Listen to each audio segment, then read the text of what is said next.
ગામ કેના ફેવરમાં છે આપણે કોઈને પૂછ્યું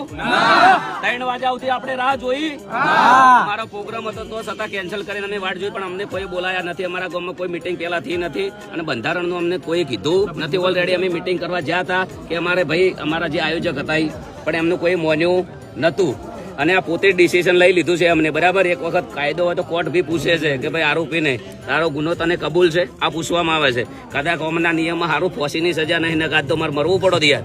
આ તો સારું છે કે એના ઘરમાં હું નહીં રહેતો શિયાળાનો ઢાઢનો ડરી જો પોતે ડિસિઝન લઈ લેવું પોતે બોલવું એમને ખબર નહીં કે શું કરવું શું ના કરવું એમ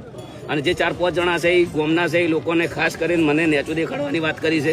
અને એ લોકોને આયોજન કર્યું છે આખું ગોમ કેના ફેવરમાં છે ભાઈ આજે અમે 3 વાગ્યા સુધી બેઠા છે અમારા વડીલો અમારા કાકા અમારું કુટુંબ બધું અમે જોરદાર મીટિંગ કરવાના છીએ હું ખોટો હશું તો મારા ફેવરમાં કોઈ નહીં આવે જે દિવસ મીટિંગ કરશું એ દિવસે ખબર પડી જશે કે ગબ્બર ઠાકોર સાચો વ્યક્તિ હશે તો એ દિવસે ખબર પડી જશે કે એમના ફેવરમાં જનતા કેટલી છે સમાજ કેટલો છે અત્યારે